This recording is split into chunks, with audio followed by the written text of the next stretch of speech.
पे भेज देना, शेयर इट विद एवरीवन, है ना? Yes ma'am. Yes ma'am. ठीक हो जाएगा हम लोगों के लिए, सब एक बार देख लेंगे। स्टार्ट हुई रिकॉर्डिंग? मैम हो गई। मैम नहीं ना? मैम हो गई। हो गई है। हो गई, फाइनली होगी। ऑल राइट, चलो। तो हम कर गए थे नॉन कॉम्पिटिटिव इनहिबिटर के बारे में हमें पढ़ना है, करेक्ट?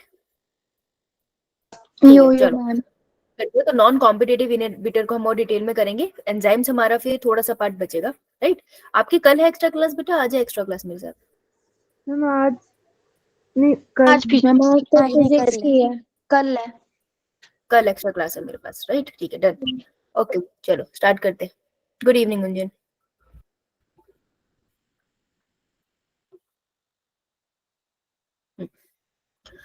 तो हमने जहां से छोड़ा था वहीं से इसको उठाते हैं, ठीक है? इसको पहले खत्म करते हैं एंजाइम वाले पार्ट को, उसके बाद हम लोग इसके क्वेश्चन लगाएंगे। अगर बाय चांस फॉर एग्जांपल मान लो आज क्वेश्चन हम नहीं लगा पाए, इन केस, क्योंकि थोड़ा डीप है चैप्टर, अगर आज क्वेश्चन नहीं लगा पाए then no problem, but we will do is, हम लोग सिंपली कुछ नहीं करेंगे, हम लोग कल जब आपकी एक्स्ट्रा क्लास होगी वहां पे इन क्वेश्चंस को कवर करेंगे। ओके, ठीक है? Yo ma'am. राइट, ऑलराइट, बोले। चलो स्टार्ट करते हैं। तो आप लोग आई थिंक पहुंच चुके हो, यहाँ तक हमने कर लिया था कॉम्पिटिटिव इनहिबिटर का कंक्लूजन। यो मैम। ठीक है, आज हम कर रहे हैं नॉन कॉम्पिटिटिव इनहिबिटर। आपने एग्जांपल लिख लिया था कॉम्पिटिटिव इनहिबिटर का? लिख लिया था मैम। यस मैम, लिख लिया था। ठीक है, आज हम करेंगे नॉन कॉम्पिटिटिव इनहिबिटर। तो देखो, जो कॉम्पिटिटिव इनहिबिटर है उसने क्या किया, अगर ये एंजाइम था, स्क्रीन दिख रही है सबको? Yes ma'am. तो कॉम्पिटिटिव इनहिबिटर किसके साथ कॉम्पिटिशन करता था, दौड़ किसके साथ लगाता था? हम सबस्ट्रेट के साथ। सबस्ट्रेट के साथ। कहाँ बाइंड करने के लिए? मैम एक्टिव साइट पर बाइंड करने के लिए। एक्टिव साइट पर, है ना? तो दोनों किस पे जाके बाइंड करते थे? एक्टिव साइट, इसलिए कॉम्पिटिशन था।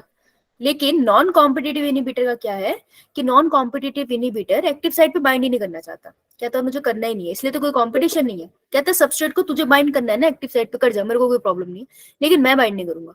तो ये एक्टिव साइट ऐसी की ऐसी रखते हैं, ठीक है? तो this is an active site. अब मैंने तुमको एक वर्ड सिखाया था which is known as allosteric site, याद है? Yo ma'am. Non competitive inhibitor कहाँ जाके बाइंड करता है? नॉन कॉम्पिटिटिव इनहिबिटर बाइंड करता है एट द एलोस्टेरिक साइट। क्या एलोस्टेरिक साइट पे सबस्ट्रेट बाइंड कर सकता है? No ma'am. इसलिए इनके बीच में कोई कंपटीशन नहीं है, ठीक है? इनकी जगह ही अलग है बाइंड करने की। तो यहाँ आके मेरा बाइंड कर जाएगा इनहिबिटर, ठीक है? तो यहाँ मेरा लग गया लेट्स से इनहिबिटर। अगर ये इनहिबिटर लग गया, एक्टिव साइट तो खाली है ना? Yes ma'am. ये प्रोसेस को इनहिबिट कैसे कर रहा है? मैम ये एक्टिव साइट का जो है स्ट्रक्चर चेंज कर देता है। यस, एक्टिव साइट की शेप चेंज कर देता है। वेरी गुड, किसने कहा ये answer? Ma'am Anita. Very good Anita, शाबाश। तो एक्टिव साइट का ये स्ट्रक्चर ही चेंज कर देता है बेटा। अगर एक्टिव साइट का स्ट्रक्चर चेंज हो गया कि क्या सबस्ट्रेट वहां बाइंड कर पाएगा? नो ना, और कोई सबस्ट्रेट आके वहां बाइंड नहीं कर सकता, क्योंकि हर एक एंजाइम स्पेसिफिक होता है ना, तो वो और किसी सबस्ट्रेट से बाइंड ही नहीं करेगा, राइट? तो सबस्ट्रेट यहाँ आके बाइंड नहीं कर पाएगा, नहीं बाइंड कर पाएगा, ठीक है? तो इस तरीके से ये प्रोसेस को इनहिबिट कर देगा, क्योंकि इसने एक्टिव साइट का स्ट्रक्चर चेंज कर दिया। तो मैं कह सकती हूँ ना परमानेंट डैमेज हो गया, स्ट्रक्चरल चेंज हो गया। यो मैम। Yes ma'am. ये एंजाइम तो किसी काम का नहीं होगा। ऐसा नहीं है केमिकल रिएक्शन में एक एंजाइम, बहुत से एंजाइम पड़े होंगे केमिकल रिएक्शन में, लेकिन ये एंजाइम तो खराब हो गया ना, राइट? तो इसने क्या किया, कॉम्पिटिटिव नॉन कॉम्पिटिटिव इनहिबिटर ने एक्टिव साइट का स्ट्रक्चर खराब कर दिया। Active site structure distorted, distort कर दिया, तो substrate will not bind, can not bind. तो मैं कह सकती हूँ कि अब मुझे ये कंक्लूजन, इतना बात समझ आई सबको? Yes ma'am. This is non competitive inhibitor. इसको लिखो जरा फटाफट, फटाफट ये बनाओ and give me a thumbs up. Ma'am ऐसा भी हो सकता है कि पहले जो हमारा सबस्ट्रेट है वो एक्टिव साइट पे आके लग जाए। बिल्कुल हो सकता है। ये देख, ये एक केमिकल रिएक्शन है ना, जब भी मैं केमिकल रिएक्शन बोलती हूँ ना, उसमें सिर्फ एक सबस्ट्रेट नहीं होता, हम तो कॉपी में एक सबस्ट्रेट लिखते हैं, लेकिन नेचर में एक सबस्ट्रेट से ज्यादा होता है। तो अगर यहाँ पे 100 सबस्ट्रेट है एंड मान ले हम उम्मीद करते हैं कि इनहिबिटर लेट्स से 100 ही है, चल तू 100 इनहिबिटर लगा ले, तब भी बेटा कुछ एंजाइम तो सबस्ट्रेट के साथ भी बाइंड करे होंगे ना। तो जो सबस्ट्रेट के साथ बाइंड कर गया वो तो प्रोडक्ट बनाएंगे, ठीक है? ये बना देगा प्रोडक्ट, लेकिन जो इनहिबिटर के साथ बाइंड कर रहा है वो प्रोडक्ट नहीं बना पाएगा, यो मैम। तो यहाँ पर कोई प्रोडक्ट फॉर्मेशन नहीं होगी। तो मैं कह सकती हूँ इस केमिकल रिएक्शन में लगभग 100 प्रोडक्ट बनने थे, लेकिन 100 प्रोडक्ट नहीं बनेंगे, मे बी 50 बन जाए, मे बी 60 बन जाए। ठीक है, यो मैम। देखो इसको, प्रोडक्ट का नंबर डिक्रीज हो जाएगा, राइट। नॉन कॉम्पिटिटिव इनिबिटर का पार्ट लिखो।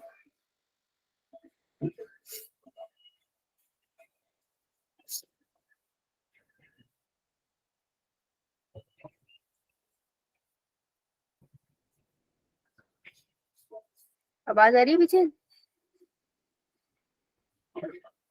ढोल बजने की आवाज आ रही है?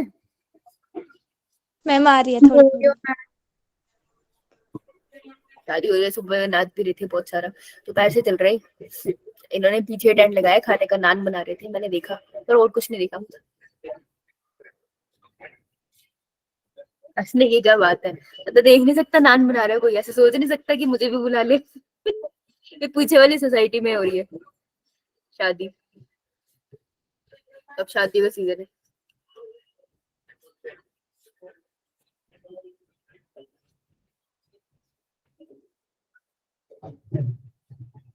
ओके जगदीश, ये तो ठीक है, नॉन कॉम्पिटिटिव इनिबिटर तो आपने बता दिया। अब ये तो बताओ कि अगर ये नॉन कॉम्पिटिटिव इनिबिटर की कहानी थी, तो जब क्वेश्चन आएगा तो क्वेश्चन आपको किससे आएगा? Question will ask you about कि वीमैक्स का क्या हुआ, केएम का क्या हुआ। ठीक है, तो एक बार इसको रीडिंग लगा लेते हैं। What is non competitive inhibitor? Non competitive inhibitor कभी भी एक्टिव साइट पर बाइंड नहीं करते। पहली लाइन तो ये कहां पर बाइंड करते हैं? Allosteric site. किसकी एलोस्टेरिक साइट? सब्सट्रेट की या एंजाइम की? देखो मेरी बात सुनो, जब ये क्वेश्चन लगाओगे ना, ये बड़ी कॉमन मिस्टेक है, हम भूल जाते हैं एंजाइम से बन रहा है या सब्सट्रेट से बन रहा है। एक बार इसको लिख लेना अपने हाथों से, तो तुमको श्योरिटी हो जाएगी। डायग्राम खुद से बनाओगे ना बिना देखे, तो तुमको पता चलेगा तुम्हें कितना आता है। ठीक है, जब ये एलोस्टेरिक साइट पे बाइंड करता है, तो ये किसकी शेप चेंज कर देता है? Active side of the enzyme की शेप चेंज कर देता है। इसलिए सबस्ट्रेट कभी एंजाइम के साथ बाइंड नहीं कर पाता, तो overall rate of the product formation decreases. तो ओवरऑल प्रोडक्ट का फॉर्मेशन डिक्रीज हो जाएगा ना। इनिबिटर से पहले 100 प्रोडक्ट बनते थे, अब इनिबिटर आने के बाद मे बी 60 प्रोडक्ट बन रहे हैं या 40 बन रहे हैं, तो प्रोडक्ट का अमाउंट डिक्रीज हो गया ना। Yes ma'am. प्रोडक्ट की कॉन्सेंट्रेशन को हम ये भी तो बोलते थे रेट ऑफ ए रिएक्शन या वेलोसिटी ऑफ ए रिएक्शन, याद है? Yo ma'am. ठीक है, तो ये जो पॉइंट्स मैंने अंडरलाइन करे, इसको लिखना नॉन कॉम्पिटिटिव इनिबिटर के आगे। क्या हो गया? बोलो क्या? लगता है किसी का भाई बहन क्लास के बीच में आ गया। ठीक है, तो ये है आपका सबस्ट्रेट कॉन्सेंट्रेशन, ये Vmax है, Vmax/2। ठीक है, ये रही आपकी वेलोसिटी। तो ये नॉर्मल रिएक्शन है without inhibitor. So without inhibitor ये आपके पास ग्राफ आएगा। तो विद कॉम्पिटिटिव इनिबिटर ग्राफ कैसे बनेगा? फटाफट कॉपी में बना के बताओ, पेंसिल से बनाना। नॉन कॉम्पिटिटिव इनिबिटर से, नॉन कॉम्पिटिटिव इनिबिटर। अगर मैं थोड़ी सी मदद करूं तो मैं थोड़ी मदद कर सकती हूँ, रुको। अगर नॉन कॉम्पिटिटिव इनिबिटर है तो कभी भी ऐसा, देखो Vmax का मतलब क्या था? मैम जहाँ पे सभी सबस्ट्रेट एंजाइम के साथ जुड़ जाते हैं। यस, सारे एंजाइम्स ऑक्यूपाई होते हैं, है ना। लेकिन इस केस में तो ऐसा नहीं हो पाएगा ना, क्योंकि सारे एंजाइम सबस्ट्रेट से ऑक्यूपाई हो ही नहीं पाएंगे, किसी किसी में तो इनिबिटर लगा रह जाएगा, है ना। तो मैं कह सकती हूँ कि Vmax कभी भी अचीव नहीं हो पाएगा। अगर Vmax की वैल्यू होनी थी 100, कि 100 एंजाइम सबस्ट्रेट से लगे, तो अब Vmax की वैल्यू कैसी होगी? 100 से ज्यादा, 100 या 100 से कम? 100 से कम। 100 से कम। तो Vmax विल बी डिक्रीज। तो मैं कह सकती हूँ Vmax will never be achieve, है ना। Yes ma'am. क्योंकि जो एंजाइम खराब हो गया शेप में, वो तो खराब हो गया ना। गुड। अगर मैं बात करूँ केएम किसकी वैल्यू थी?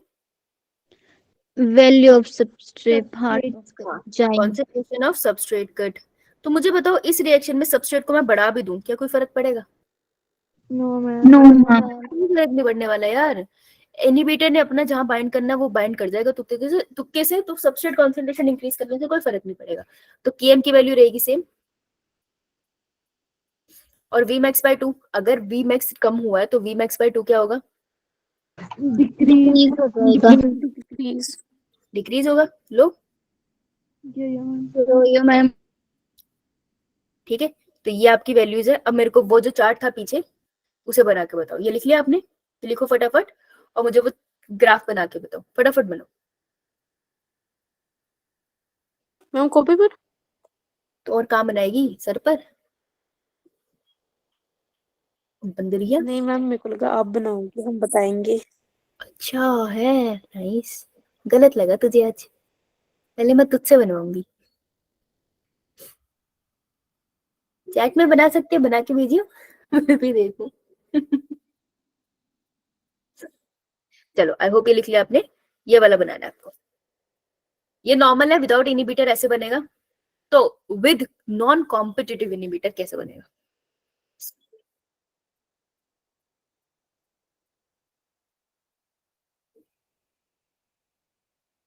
You have 1 minute.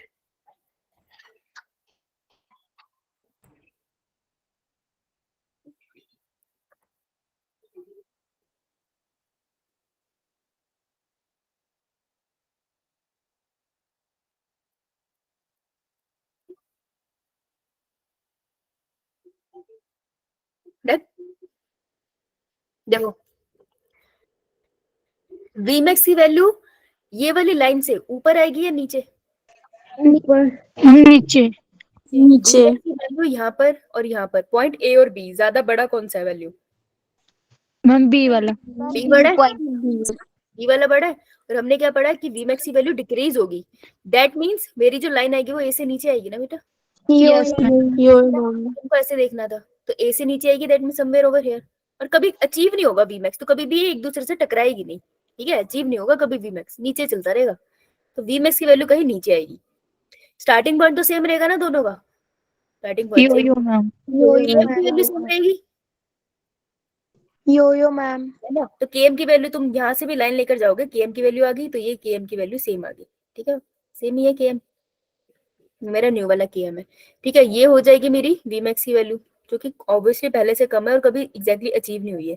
इसी लाइन को पीछे पीछे ले जाओ, तो ग्राफ कुछ इस तरीके से बनेगा। अब Vmax की वैल्यू क्या थी, डिक्रीज इंक्रीज? डिक्रीज। डिक्रीज। ए पॉइंट अगर ये है तो ए से नीचे आएगी ना वैल्यू, तो बेटा इसी को एक्स्ट्रापोलेट कर ले, जहां Km बनता है वहीं से तो बनता है Vmax। Yo ma'am. Vmax by 2। किसी बच्चे का ये आया, ऐसा बना था? चलो कोई बात नहीं, ठीक है? तो इस तरीके से बनेगा, बना लो इसे। नॉन कॉम्पिटिटिव इनिबिटर के साथ ऐसे बनता है।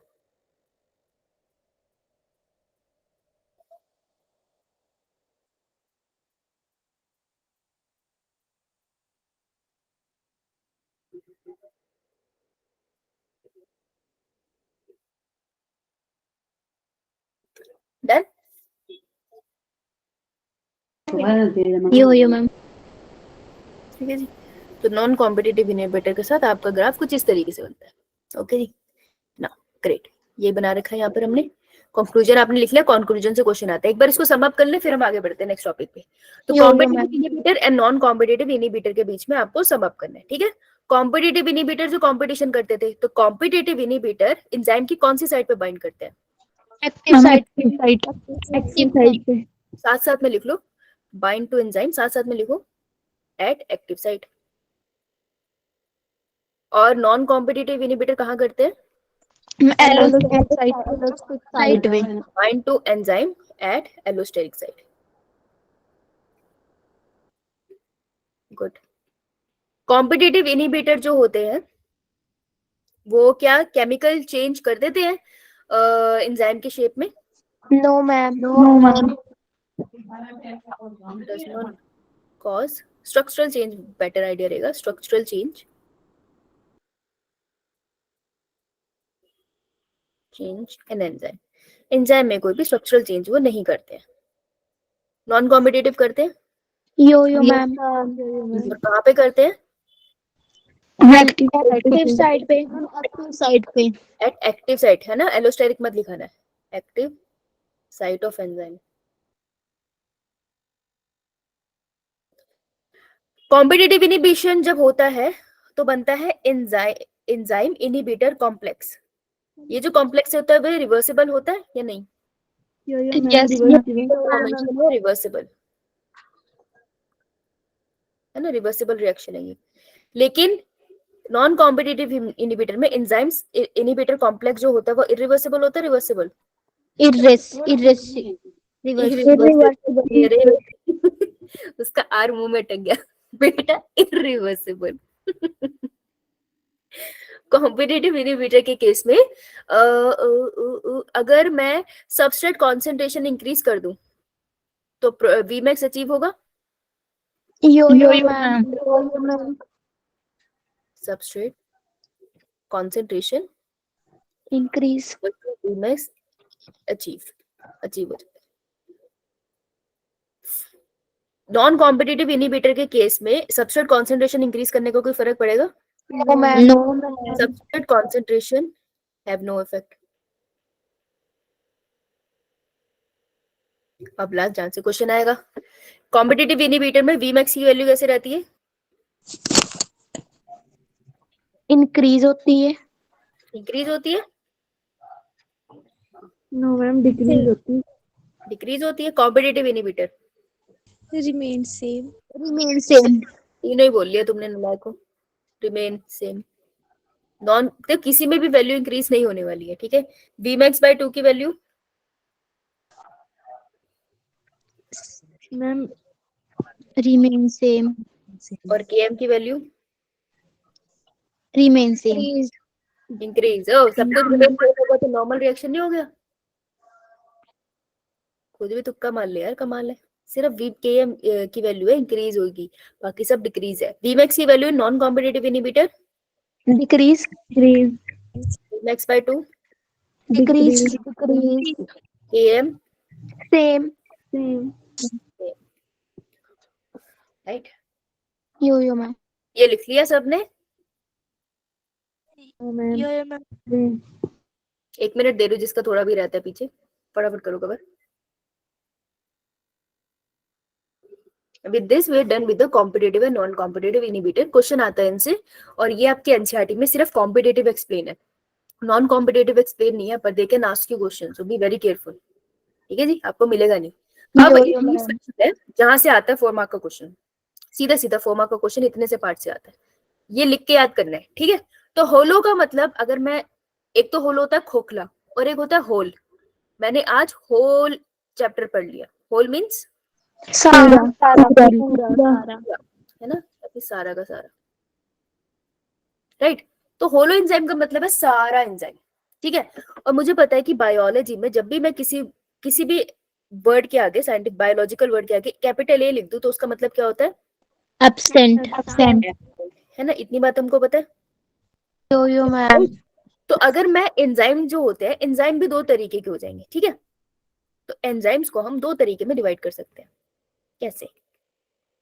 एक ऐसे एंजाइम, हमने कहा ना enzyme are mainly made up of protein, right. Yo-yo, ma'am. तो एक होते हैं एंजाइम जो सिर्फ प्रोटीन से बने, उसमें और कुछ ऐड नहीं है। तो एंजाइम जो सिर्फ प्रोटीन से बने हैं, प्योरली प्रोटीन है, हम उन्हें कहते हैं एपो एंजाइम, ठीक है। एपो एंजाइम का मतलब है ए से एब्सेंट है। क्या एब्सेंट है इसमें? एब्सेंट है Enzyme. नहीं, absence of any non protein part, ठीक है। इसमें कोई नॉन प्रोटीन पार्ट नहीं होता, ओके। Yo-yo. और एक और एंजाइम होता है जिसमें प्रोटीन और नॉन प्रोटीन पार्ट दोनों होते हैं, तो जिसमें सब कुछ होता है उसे हम कहते हैं होल, तो that is known as holoenzyme, Hello, answer. ठीक है। होलो एंजाइम कौन सा है? जिसमें सब कुछ है, मतलब प्रोटीन पार्ट भी है, सब कुछ है, इसको ऐसे लिख लो, सब कुछ है। क्लियर है? Yes, ma'am.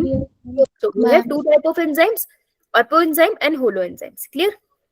Yo-yo, ma'am. तो apo enzyme is the one जिसमें प्रोटीन पार्ट है लेकिन नॉन प्रोटीन पार्ट नहीं है, राइट। अब चलते हैं हम आगे चल रही हूँ मैं। तो what is a holo enzyme? Holo enzyme means something जिसमें प्रोटीन पार्ट है एंड नॉन प्रोटीन पार्ट है, ठीक है। तो होलो का मतलब होता है सारा का सारा, राइट। Yo-yo, ma'am. सारा का सारा। जो प्रोटीन पार्ट है उसको हम बुलाएंगे एपो एंजाइम। अगर सिर्फ प्रोटीन पार्ट है एंजाइम का तो वो एपो एंजाइम हो गया ना, एक्ट कर रहा है एज एन एंजाइम। तो सिर्फ प्रोटीन पार्ट को मैं कह दूंगी एपो एंजाइम। ये एपो एंजाइम का मतलब होता है प्रोटीन से बना हुआ एंजाइम। ये बात क्लियर है सबको? ये वाले वर्ड। Yo-yo, ma'am. जो नॉन प्रोटीन पार्ट है ना उसको मैं बुलाऊंगी किसी और नाम से, which is known as cofactor. देखो फैक्टर एक बड़ी टर्म है, बायोलॉजी में फैक्टर का मतलब है देयर इज समथिंग जिसके बारे में हमें पूरी नॉलेज नहीं है, हम अभी भी रिसर्च कर रहे हैं। तो नॉन प्रोटीन पार्ट बहुत तरीके के होते हैं, जैसे कि किसी भी केमिकल रिएक्शन में अगर आपने कभी ब्लड क्लॉटिंग पढ़ा है तो आपने पढ़ा होगा वहां पे कैल्शियम का रोल होता है। अच्छा, अगर तुमने याद है, तुमने पढ़ा था कि एग के पास स्पर्म जाता है, ठीक है, तो पॉलीस्पर्मी से बचाने के लिए जैसे ही पहला स्पर्म एग को टच करता है तो कैल्शियम की वेव निकलती है। Yo ma'am. वो भी एक आयन था, राइट। तो नॉन प्रोटीन पार्ट कुछ भी हो सकता है, वो फॉस्फेट ग्रुप हो सकते हैं, वो और भी कोई आयंस हो सकते हैं, मेटल्स हो सकते हैं, ठीक है। तो नॉन प्रोटीन पार्ट बहुत सारे तरीके की है, इसलिए हम उसको कॉमनली बुला लेते हैं कोफैक्टर। तो नॉन प्रोटीन पार्ट को मैं रिप्रेजेंट करूंगी with the word called cofactor. को एंजाइम नहीं बोला मैंने, कोफैक्टर बोला है। क्लियर है? Yo ma'am. ये वाली मैम। इसी से क्वेश्चन निकलेंगे अभी, ये वाली बात लिखो।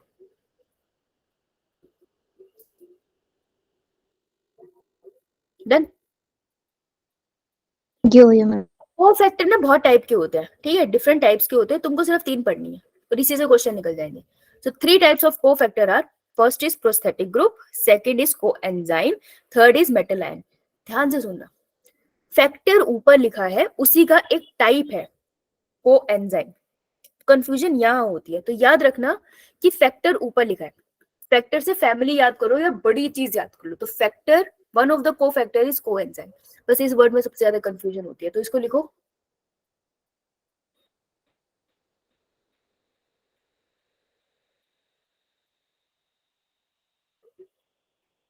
डन। यो मैम। अब कुछ नहीं करना है, तो छोटी छोटी बातें सुननी है। देखो, अब बात करते हैं अगर प्रोस्थेटिक ग्रुप की, तो प्रोस्थेटिक ग्रुप क्या है? प्रोस्थेटिक ग्रुप इज बेसिकली एक होलो एंजाइम की बात करो जिसमें प्रोस्थेटिक ग्रुप है। तो मुझे बताओ, एक होलो एंजाइम है मतलब उसमें क्या क्या पार्ट होंगे? प्रोटीन और नॉन प्रोटीन। एक तो होगा प्रोटीन, कौन से शेप में होगा? Primary, secondary, tertiary, quaternary? हाँ हाँ, एक प्रोटीन है, और ये प्रोटीन जैसे ही बना, अपनी शेप में आ रहा था, उसी टाइम इसके पास आके एक चीज चिपक गई है जिसको मैं कह रही हूँ प्रोस्थेटिक ग्रुप। तो जैसे ही बना ये यहीं आके चिपक गई। अब ऐसा तो नहीं होता ना एंजाइम जैसे ही बना तैसे ही काम करने लग जाएगा। जब एंजाइम की जरूरत होगी वो तभी काम करेगा ना, जब सबस्ट्रेट मिलेंगे उसको, राइट। लेकिन प्रोस्थेटिक ग्रुप होता है, प्रोटीन के फॉर्म होते ही प्रोस्थेटिक ग्रुप आके लग जाता है।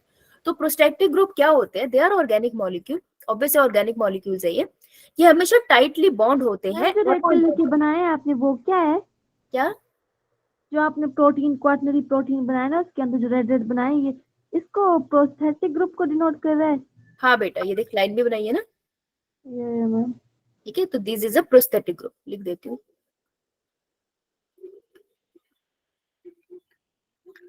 तो प्रोस्थेटिक ग्रुप किस पे आके लगा है? प्रोटीन पे। और प्रोटीन को हम अकेले को क्या बुला सकते हैं? Apo enzyme. तो मैं कह सकती हूँ ना कि प्रोस्थेटिक ग्रुप एपो एंजाइम के साथ परमानेंटली अटैच होते हैं। पी से प्रोस्थेटिक ग्रुप और परमानेंट, है ना। तो यही आपसे वो पूछेंगे कौन परमानेंटली अटैच है और कौन ऐसे ही अटैच है। इसका एग्जांपल है हिम ग्रुप। जो हिम ग्रुप होता है ना, एक एक एंजाइम है कैटालीज, एज लिखा है, that means enzyme. So this is an enzyme जिसके अंदर परमानेंटली अटैच होता है हीम ग्रुप, ठीक है। इसके अंदर अटैच मिलेगा आपको। आपको ज्यादा कुछ नहीं करना है, जब आपकी बायो एंड होने वाली होगी ना, तब आपको ये सारे एग्जाम्पल आप तब तक पढ़ चुके होंगे। तो अभी के लिए बस इतना याद कर लोगे बहुत है। हर के साथ बस एक एग्जाम्पल याद रखना आपको, ठीक है। ओके, तो टाइटली बाउंड होते हैं प्रोस्थेटिक ग्रुप, पी से प्रोस्थेटिक, पी से परमानेंट। चलो आगे चलो। Next is coenzyme. Coenzyme enzyme जो होते हैं वो क्या कैसे करते हैं? अब कोएंजाइम है मतलब होलो एंजाइम के अंदर, यानी होलो एंजाइम है तो क्या क्या चीजें प्रेजेंट होगी? प्रोटीन और नॉन प्रोटीन। हाँ, प्रोटीन है, नॉन प्रोटीन पार्ट। तो प्रोटीन को हम क्या बुला सकते हैं? और एपो एंजाइम के पास आकर एक और चीज लग जाती है which is known as coenzyme. लेकिन एक कोएंजाइम सिर्फ तब आता है जब केमिकल रिएक्शन करने की जरूरत है, नहीं तो नहीं आता। तो लूजली बाउंड जो कोफैक्टर होता है या नॉन प्रोटीन पार्ट होता है उसे कोएंजाइम कहते हैं, ठीक है। ये सिर्फ तब अटैच होता है जब जरूरत होती है। तो they are reversible in nature ना, ये छोड़ सकते हैं ना प्रोटीन पार्ट को, राइट, हमेशा नहीं चिपके रहेंगे उससे।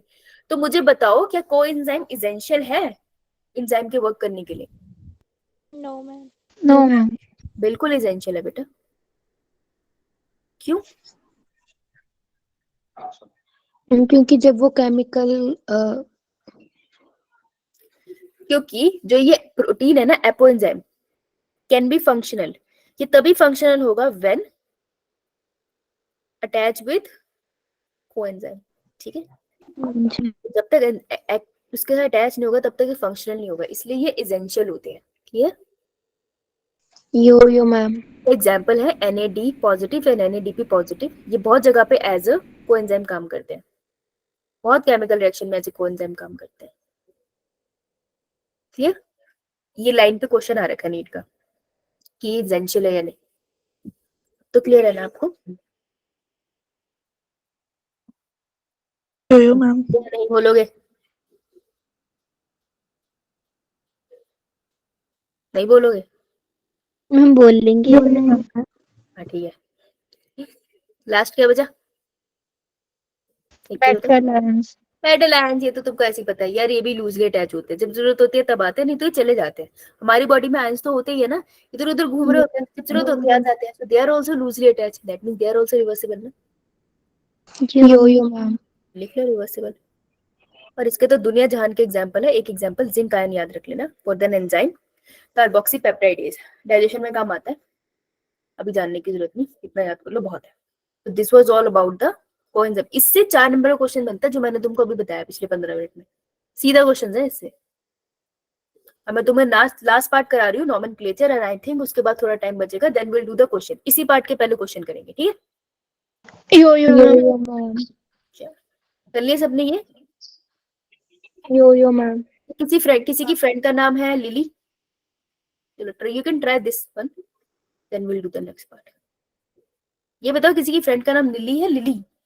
No ma'am. नो नहीं, मैम। आज हम नई दोस्त बनाएंगे लिली। और किसी ने कभी ऐसे स्कूल में ऑथ लिए? क्या हुआ? यो मैम। क्या दिखा है? क्या मैम? जैसे प्रण लेते हैं ना स्कूल में, ऑथ। यो मैम। ठीक है, चलो फिर क्वेश्चन करके देखो।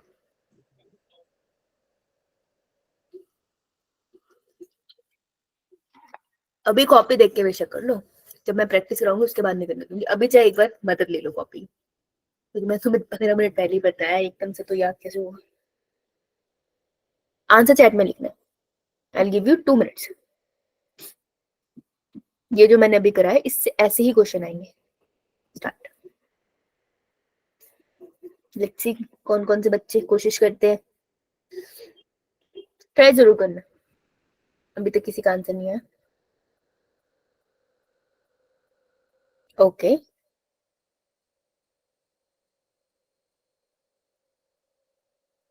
जल्दबाजी में गलत नहीं देना। जगदीश, ठीक है, दोनों कॉपी कैट कर रही है, सपना भी कॉपी कैट कर रही है जैसे।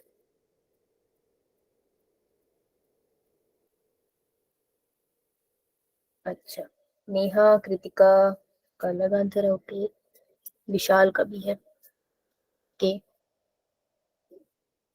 मीनाक्षी, कोई एक भी बोल लो, यही रह गया बस। भूमि, दीक्षा, अर्चू, लिनिका,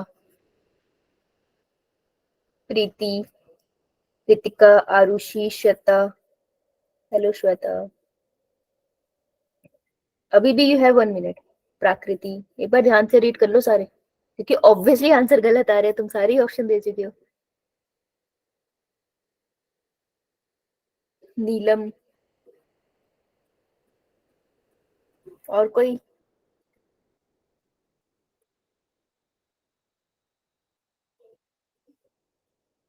नवप्रीत,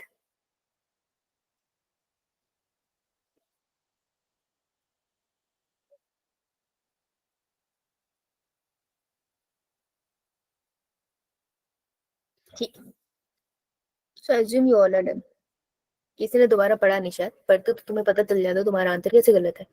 देख लेते हैं। को एंजाइम, और ये स्टेटमेंट बेस्ड है, करेक्ट स्टेटमेंट आपको ढूंढनी। सो को एंजाइम और मेटल आयन, को एंजाइम और मेटल आयन कह रहा है, मैंने पढ़ा है होलो एंजाइम, अगर तुम फटाफट बना लेते ना तो भी कोई आफत नहीं होती। इसे हम कहते हैं apo enzyme plus cofactor. Cofactor 3 type के, prosthetic group plus coenzyme plus metal ion. अब मेरा क्वेश्चन गलत नहीं हो सकता, मेरे सामने बनाया आंसर। कोएंजाइम ये और metal ion is tightly bound to enzyme protein part is called prosthetic group. ये दोनों टाइटली बाउंड होते हैं, पहले तो दोनों टाइटली बाउंड होते ही नहीं है, दोनों लूजली बाउंड है, तो आंसर तो यही गलत हो गया था। और ये कह रही है टाइटली बाउंड होते हैं प्रोटीन पार्ट के साथ, जिसको हम प्रोस्थेटिक ग्रुप कहते हैं। प्रोस्थेटिक ग्रुप प्रोटीन पार्ट नहीं है, नॉन प्रोटीन पार्ट है। तो ये स्टेटमेंट होगी गलत, ठीक है। तो फर्स्ट स्टेटमेंट तो डेफिनेटली गलत है, तो 1 इज करेक्ट तो हो ही नहीं सकता, तो बी तो गलत है बिल्कुल भी। 1 and 2 अनकरेक्ट ये भी नहीं हो सकता, ठीक है। तो ए और बी तो गलत है, जिन जिन्होंने बी करा है उनका गलत हो गया। अब बताओ समझ आया तुम्हें जिन जिनका बी था? यो मैम। ठीक है। Next is a complete catalytic active enzyme. Active enzyme है ना, कैटालिटिकली कंप्लीट एंजाइम है with its bound prosthetic group. ऐसा एंजाइम है जो एक्टिव है और उसके पास बाउंड प्रोस्थेटिक ग्रुप है। अगर कोई एंजाइम है, ठीक है, और उसके पास बाउंड प्रोस्थेटिक ग्रुप है, मतलब कि उसके पास एक कोफैक्टर है और वो एक एक एंजाइम है, तो हमने तो प्रोटीनेशियस ही यहाँ पढ़े हैं, तो यानी कि उसके पास एक एपो एंजाइम पार्ट भी है और एक प्रोस्थेटिक ग्रुप भी है। इसको हम एपो एंजाइम बोलेंगे भाई, इसको हम होलो एंजाइम नहीं बोलेंगे। यो मैम। फिर मैंने कहा था ना apo enzyme holo enzyme confuse करेगा। तो ये स्टेटमेंट भी गलत होगी, answer would B D. D नहीं होगा, समझ आया? तो तुमको ऐसे सॉल्व करना था अपने सामने बना के, क्योंकि ये टर्म बहुत कंफ्यूजिंग है। अगर कोई बायोकेमिस्ट्री रोज नहीं पढ़ता उसके दिमाग तो खराब होगा ना। तो ऐसी चीजों को साइड में लिख लेते, कितना टाइम लगता है ना लिखने में, तभी मैंने कहा था दोबारा रीड करने। अभी क्लियर सबको? Yes ma'am. चलो रैपिंग दिस, नेक्स्ट शीट पे डी छोड़ जाती हूँ मैं, जब तुम पढ़ोगे तो तुम्हारे काम आएगा, राइट। चलो अब लिली से मिलने चले। यो मैम। ठीक है, लिली से मिलके आते। किसी को कोई डाउट अभी तक? No ma'am. Ma'am ma'am cofactor जो है वो नॉन प्रोटीन पार्ट है? हाँ बेटा, कोफैक्टर है नॉन प्रोटीन पार्ट। ये देख, नॉन प्रोटीन पार्ट के अंदर कोफैक्टर आते हैं। नॉन प्रोटीन पार्ट को ही कोफैक्टर बुलाते हैं और उसके अंदर 3 कोफैक्टर्स पड़ते हैं, ठीक है। प्रोटीन को एपो एंजाइम बोलते हैं और प्रोटीन और नॉन प्रोटीन पार्ट को होलो एंजाइम बोलते हैं। प्रोटीन पार्ट को, स्क्रीन देख, स्क्रीन देख, प्रोटीन पार्ट को एपो एंजाइम बोलते हैं और नॉन प्रोटीन पार्ट को कोफैक्टर बोलते हैं। कोफैक्टर के आगे 3 टाइप होते हैं। Protein part plus non protein part को होलो एंजाइम बोलते हैं। हाँ बोलो। यस मैम, यही बोल रही थी। हाँ ठीक है। Yo ma'am. तो मैं चाहूँ तो ऐसे भी लिख सकती हूँ, what is a holo enzyme. एक होलो एंजाइम है जिसमें तुमको मिलेगा प्रोटीन प्लस उसके अंदर आपको मिलेंगे नॉन प्रोटीन। तो ये मेरा होलो एंजाइम का पिक्चर बन गया, ठीक है। अगर मुझे सिर्फ प्रोटीन का बनाना है तो I will draw like this, this is only protein. और अगर मुझे सिर्फ नॉन प्रोटीन पार्ट दिखाना है तो I will draw like this, this is a non protein part, ठीक है। इन दोनों के मिक्सचर को होलो एंजाइम कहते हैं। क्लियर? यो मैम। चलो अब हम लिली से मिलके आते हैं, ठीक है। तो एक लड़की है, उसका नाम है लिली, LILY, लिली। और वो क्या ले रही है? Auth, OTH, auth. जितना समझ आया, लिली क्या ले रही है? तो एंजाइम का नॉमेनक्लेचर है। बहुत टाइम से मैंने एंजाइम का नॉमेनक्लेचर पे क्वेश्चन देखे नहीं है, लेकिन क्योंकि ये चैप्टर के पार्ट में आता है तो एक बार तो मुझे कराना है, तो मैं आपको करवा रही हूँ। क्वेश्चन मिलते हैं तो प्रैक्टिस करेंगे। वैसे काफी टाइम से क्वेश्चन मैंने तो नहीं देखे हैं, राइट। लेकिन आप बहुत सारे पेपर दोगे, नीट भी दोगे, नर्सिंग वगैरह भी दोगे, सो मे भी कहीं आ जाए। सो हम इसको करके चलते हैं, ठीक है। तो लिली ले रही है ऑथ। याद कौन सा अल्फाबेट रखेंगे हम? LILOTH, right. तो LILOTH लिखो अपनी कॉपी में ऐसे, LILOTH। एक एक लाइन छोड़ के लिख लो। नोट्स चाहे क्लास के बाद लिखना, लेकिन मैं एक्सप्लेन नहीं करूंगी। डन? लिखा सबने? यो मैम। ठीक है। अब चाहे तो आप इसको OTH LIL भी लिख सकते हो। तो ऑथ लिली से हम याद रखेंगे इसको। So what is auth lily? Auth lily आपको बताता है किस तरीके के एंजाइम है। देखो, O स्टैंड्स फॉर, O से स्टार्ट कर रही हूँ मैं, ठीक है। तो उल्टा ऑर्डर में लिख लो, कोई फर्क नहीं पड़ता। तो एंजाइम के नॉमेनक्लेचर होते हैं, नंबर 1 2 3 4 5 6, यहां तक करेंगे हम, ठीक है। तो एंजाइम के नॉमेनक्लेचर में O स्टैंड फॉर ऐसे एंजाइम जिनका ऑक्सीडो रिडक्टेज डिहाइड्रोजनेज एक्टिविटी है। ऑक्सीडो रिडक्टेज का मतलब क्या होता है? कि वो ऑक्सीडेशन भी कर रहा है और रिडक्शन भी कर रहा है। ऑक्सीडेशन का मतलब loss of of electrons. Loss of oxygen, reduction मतलब गेन हाँ, आप इसको ऑक्सीजन के टर्म में भी बोल सकते हो और हाइड्रोजन के टर्म में भी बोल सकते हो ना। तो कोई भी Yes, केमिकल ma'am. रिएक्शन है, जैसे ये सारे के सारे जो भी मैंने लेफ्ट साइड पे यहाँ लिखे हैं एरो के, दीज आर द सबस्ट्रेट, और यहाँ क्या है आपके पास, प्रोडक्ट। Yo, ma'am. तो ऐसे ऐसे एंजाइम यहाँ पे डालूंगी मैं जिसकी एक्टिविटी कैसी है, ऑक्सीडो रिडक्टेज। मतलब वो क्या करेगा कि एक सबस्ट्रेट से हाइड्रोजन उठा के दूसरे सबस्ट्रेट को दे देगा, राइट। तो एक को उसने ऑक्सीडाइज कर दिया, ए विल बी ऑक्सीडाइज ना, इसने खो दिया, and B will be reduced, Reduction. उसको नई चीज मिली है, राइट। तो ऑक्सीडो रिडक्टेज वो एंजाइम्स होते हैं जो एक सबस्ट्रेट से हाइड्रोजन उठा के दूसरे को दे देते हैं, एक को ऑक्सीडाइज करते हैं और दूसरे को रिड्यूस करते हैं। समझ आया? Next is transferase. देखो इसने भी तो ट्रांसफर करा था ना, लेकिन ऑक्सीडो रिडक्टेज ने किसको ट्रांसफर करा है, सिर्फ हाइड्रोजन को।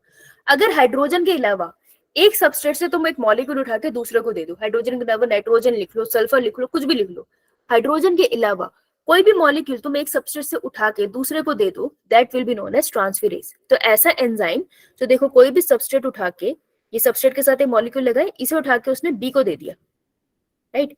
तो ऐसे एंजाइम को हम कहते हैं ट्रांसफेरेज। ठीक है, समझ आई बात? Yo, समझ- ma'am. ठीक है। एक बार repeat.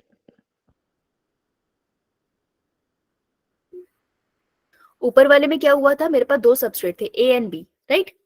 ए के साथ लगा हुआ था हाइड्रोजन, तो ऑक्सीडो रिडक्टेज एंजाइम ने क्या किया, हाइड्रोजन को ब्रेक करा और उसको जाके बी के साथ लगा दिया, Yo, ma'am. राइट। तो मैंने इसको कहा कि बी वाला रिड्यूस हो गया और ए वाला ऑक्सीडाइज हो गया। इतना समझ आ गया था मुझे? Yes, Yo, ma'am. ma'am.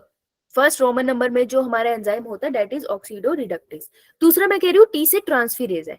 Transferase enzyme क्या करता है कि मेरे पास एक सबस्ट्रेट है ए जिसके साथ कोई भी मॉलिक्यूल लगा है, पर वो हाइड्रोजन नहीं होना चाहिए। अगर हाइड्रोजन होता तो वो एंजाइम अलग होता। तो ट्रांसफेरेज एंजाइम ऐसा एंजाइम होता है जो हाइड्रोजन के अलावा कोई भी मॉलिक्यूल, मान लो यहाँ पर लेट्स से सल्फर लगा था, ठीक है, तो उसने क्या कर दिया, ए के पास जो सल्फर था उसको उठा के बी सबस्ट्रेट पे लगा दिया, ठीक है। तो इसने क्या कर दिया, सल्फर को ट्रांसफर कर दिया। Oxygen and oxidation and reduction का प्रोसेस नहीं हुआ, ये बस ट्रांसफर हुआ। तो ऐसे एंजाइम को हम कहते हैं transferase. Clear? Yo, ma'am. Yo, ma'am. Next है हाइड्रोलेज। हाइड्रोलेज तो हमें देख के पता चलता है, पानी डाल दो। तो पानी की मदद से जब आप सबस्ट्रेट के बीच में बॉन्ड तोड़ रहे हो और नया प्रोडक्ट बन रहा है, तो हम उस टाइप के एंजाइम को बोलते हैं हाइड्रोलेज, जो पानी की मदद करता है केमिकल रिएक्शन करने में। क्लियर? Yo, ma'am. ठीक है, तो आप क्या कर रहे हो, अल्फाबेटिकली आप याद कर रहे हो ना, तो O स्टैंड्स फॉर ऐसा enzyme which do Oxidation. Oxidation and reduction. Word.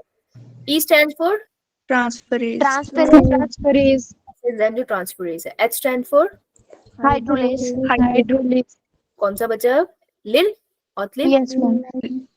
L stand for, L थोड़ा खतरनाक है, देखो L एंड L, अब कौन सा कब, देखो तो याद रखना कि L स्टैंड फॉर, सबसे पहले हम क्या करेंगे, सबसे पहले हम लोग तोड़ेंगे, ठीक है। तो सबसे पहले हम ब्रेक करेंगे और सब कुछ ब्रेक करने के बाद हम एंड में जाकर उसको तोड़ेंगे, जोड़ेंगे, ठीक है। तो जो जोड़ता है उसे हम क्या बुलाते हैं, ligase. Yo, ma'am. Yo, ma'am. याद रखना जोड़ने का काम एंड में होगा। तो सारे एंजाइम में जो सिक्स्थ वाला है ना, दैट इज द वन जो जोड़ने का काम करेगा, ठीक है, ये याद रखना। Yo, ma'am. सभी एंजाइम्स है वो कुछ भी करे एंड में आकर जोड़ देते। जैसे हर एक मूवी का अच्छा एंड क्या होता है कि लास्ट में सब कुछ ठीक हो जाए ना, अब मूवीज में यही चाहते हैं ना कि एंड अच्छा हो, चाहे कितनी मर्जी बुरी मूवी हो। तो तुमको ये याद रखना है कि एंजाइम का जो नॉमेनक्लेचर किया था ऑर्थ लिली में, जो लास्ट वाला एल है दैट इज द लाइगेज। तो लाइगेज क्या होता है, ligase is something which breaks, तो ए और बी सबस्ट्रेट के बीच में जो बॉन्ड है उसको ब्रेक कर दिया, दैट इज लाइगेज। लाइगेज देखो पीछे वाले में भी बॉन्ड ब्रेक किया था मैंने, लेकिन पानी की मदद से किया था ना, इसलिए मैंने उसे हाइड्रोलेज किया था। ऐसे एंजाइम जो पानी की मदद नहीं ले रहा लेकिन और किसी तरीके से बॉन्ड को ब्रेक कर रहा है, ऐसे एंजाइम को हम बोलते हैं lyase. Clear? Yo, ma'am. Isomerase क्या होते हैं, आइसोमेरेज कुछ नहीं करते हैं, वो बस एक काम करते हैं कि स्ट्रक्चर चेंज कर देते हैं ना, किसी का भी सिस से ट्रांस, ट्रांस से सिस कर देते हैं, राइट। तो आइसोमेरेज क्या करेगा, कुछ नहीं करेगा, स्ट्रक्चरल चेंज करेगा। तो एक सबस्ट्रेट प्रोडक्ट में चेंज हो जाएगा ड्यू टू स्ट्रक्चरल चेंज, बाकी सारा का सारा जितना भी उसका केमिकल कॉम्पोजिशन है वो सेम ही रहता है, राइट। तो स्ट्रक्चरल चेंज करने वाला आइसोमेरेज होता है। लास्ट में ligase, ligase will do what, दो सबस्ट्रेट को एक दूसरे से बॉन्ड बना देगा, जोड़ देगा। तो ये क्या करता है, ये काम करता है एज ए ग्लू। समझ आया? यो ma'am. Was the trick way of learning the nomenclature. Is it clear to everyone? Ma'am lyase वाला एक बार एक्सप्लेन कर। लाइगेज मतलब जोड़ना, मैम नहीं, ऊपर वाला लाइएस। लाइएस, लाइएस मतलब तोड़ना। एक पीछे वाला जो था मेरा हाइड्रोलेज, हाइड्रोलेज में एक ए और बी के बीच का जो बॉन्ड था वो टूटा था with the help of water, right? तो उसे हाइड्रो बोल दिया था। हाइड्रो मतलब पानी, है ना? Yes ma'am. लाइएस ने क्या कर दिया, इस बॉन्ड को तोड़ दिया। किससे तोड़ा उसकी जिक्र नहीं कर रहे, किसी भी तरीके से हो सकता है एनर्जी की मदद ली, जो भी मदद ली, लेकिन लाइएस ए और बी के बीच का बॉन्ड तोड़ रहा है पानी की मदद के बिना। ठीक है, यो मैम। सबको ही समझ आए? यो मैम। अब मैं तुम्हारा पॉल लॉन्च कर रही हूँ, तुम पॉल करो, तब तक मैं तुम्हारे क्वेश्चन निकालती हूँ। ठीक है, यो मैम। अब हम वो क्वेश्चन लगाएंगे एपोएंजाइम एंड वो वाले सारे क्वेश्चन, क्योंकि वो थोड़े से ट्रिकी है। तो विल ट्राई कि हम जितने क्वेश्चन कर सकते हैं।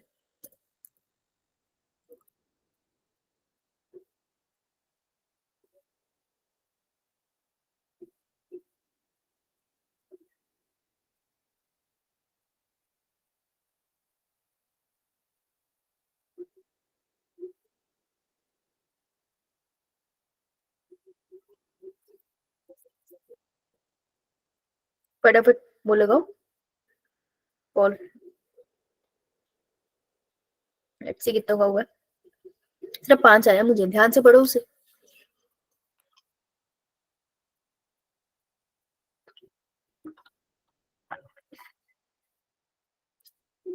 इन अ न्यूक्लियोटाइड, ए का मतलब होता है अकेले, ए का मतलब होता है one nucleotide. In a nucleotide मतलब एक न्यूक्लियोटाइड की बात कर रहा है वो, दो की नहीं कर रहा। अब ध्यान से पढ़ना इसे।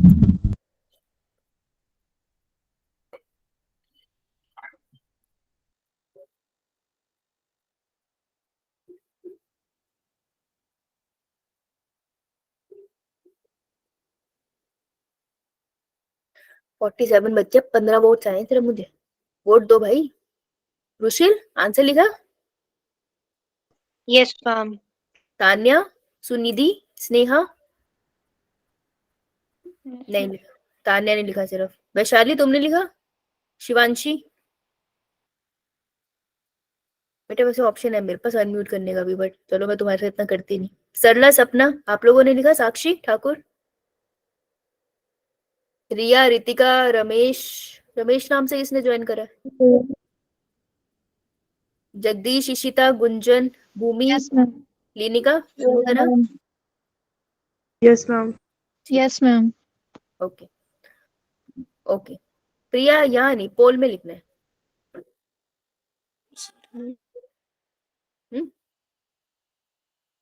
ठीक है, चलो लेट्स सी। मैं स्क्रीन शेयर करके ही दिखा देती हूँ, क्वेश्चंस लगाते हैं। तो क्वेश्चन है, स्क्रीन दिखाएं। मैंने करा नहीं बेटा।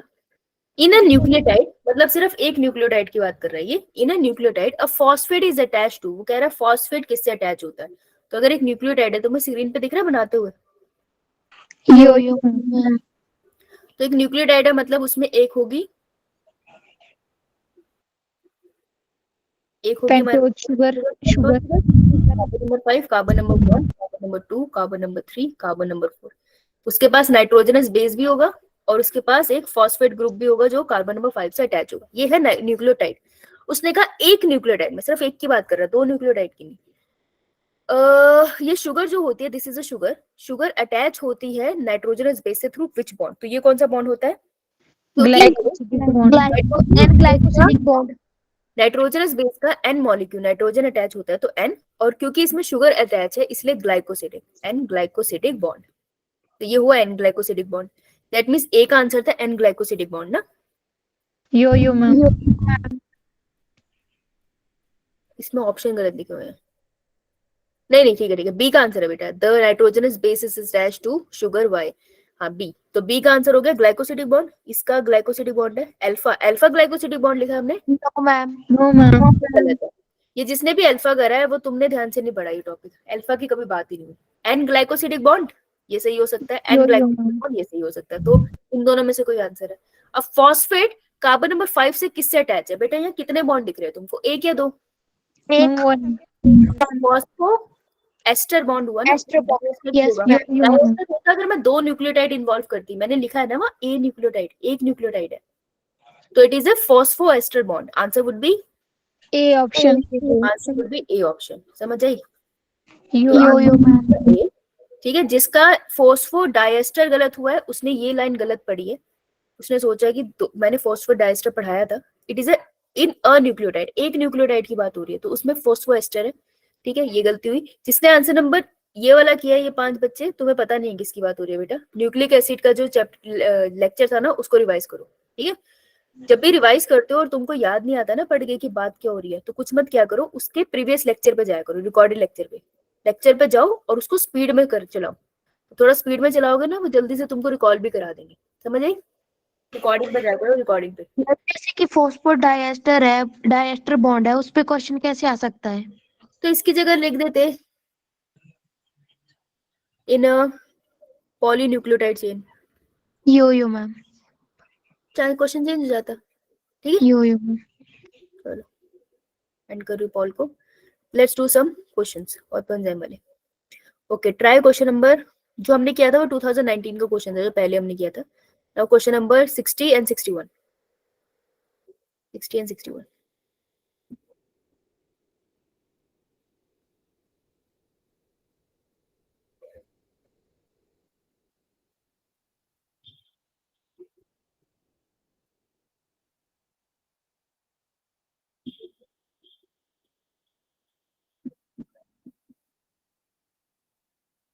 वन एंड हाफ मिनट है, एक साथ आंसर भेजना दोनों का, 60 एंड 61।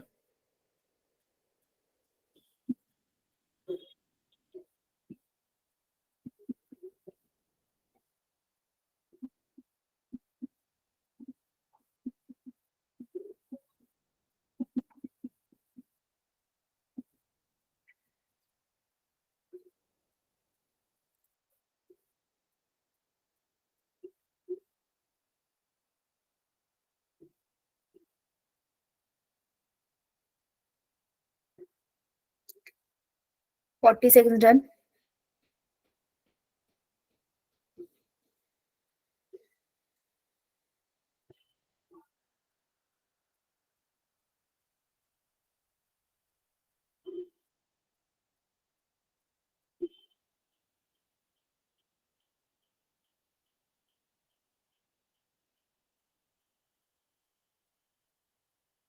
Last 20 seconds. ओके, किस किसने आंसर करा देख लेते हैं। ओके, सबसे पहले आंसर हमारा आया है प्रिया, आई थिंक गलत पूछे तूने, कोई ना। Meenakshi, very good Meenakshi. Neha Kumari, good. Neha internet की प्रॉब्लम चल रही थी आई थिंक, है ना। भूमि, नीलम, प्रिया, सपना डोगरा, रुशेल, कृतिका, प्रीति, अंकिता, पलक, आंचल, शिवांशी, पूर्व, इशिता, जगदीश, पंकज, श्वेता, तान्या। वेरी गुड, शाबाश। चलो वे डन। देखते हैं प्रोस्थेटिक ग्रुप डिफरेंट स्टार्टिंग में गलत, हाँ मैम स्टार्टिंग में गलती से हो गया था। अच्छा, good. Prosthetic group differ from coenzyme. Confusion है, कोएंजाइम बोल रहे को फैक्टर बोल रहे, तो कुछ मत करो ना, साइड में बना लो, इसमें कौन सी बड़ी बात है।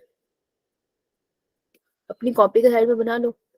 होलो एंजाइम इक्वल्स टू, मेरे को पता है, एपो एंजाइम प्लस कोफैक्टर।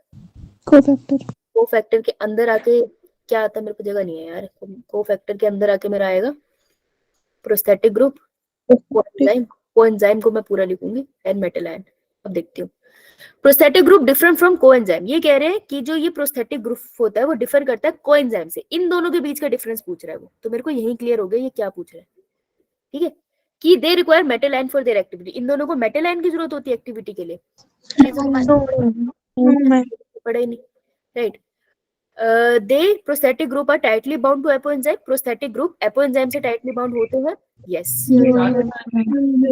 ठीक है, इनका डिफरेंस है ये, क्योंकि कोएंजाइम नहीं बाउंड होते हैं, राइट।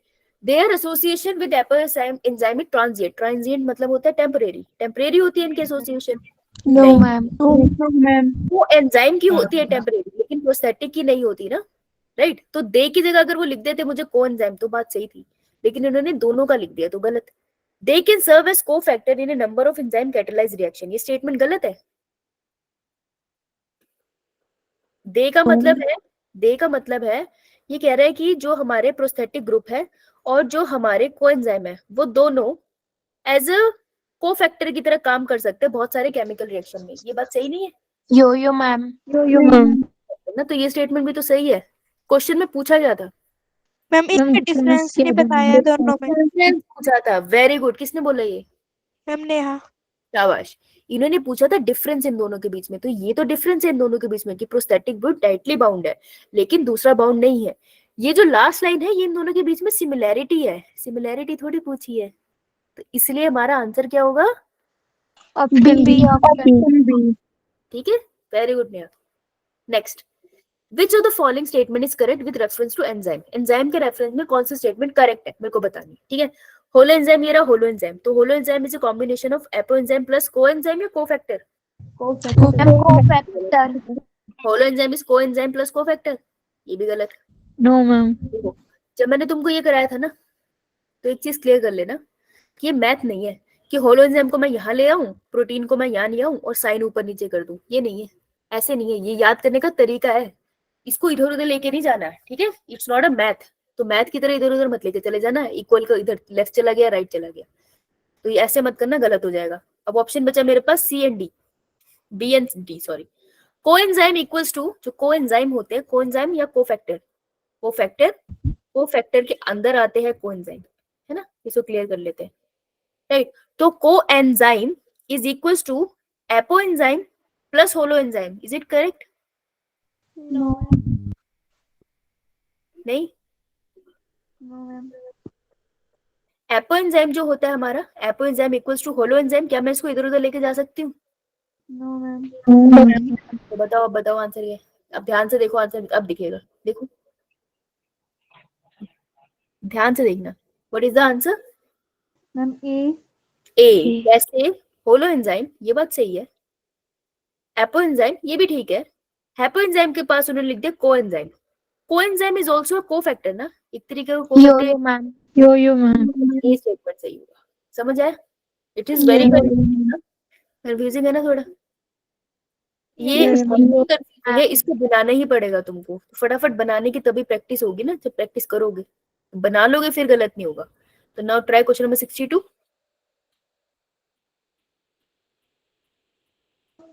Ma'am B. बेटा वैसे चैट में लिखना था, answer is B. Non proteinaceous enzyme is a ribozyme. इस पे तो हमने होमवर्क भी करा था ना, नेहा करके आई थी। हाँ राइट। क्वेश्चन नंबर 64 भी करा हुआ है तुमने। अरे चलो, तुम्हारा तो टाइम हो गया। ओके, कल आएंगे हम लोग और कल will start with the lipid, ठीक है।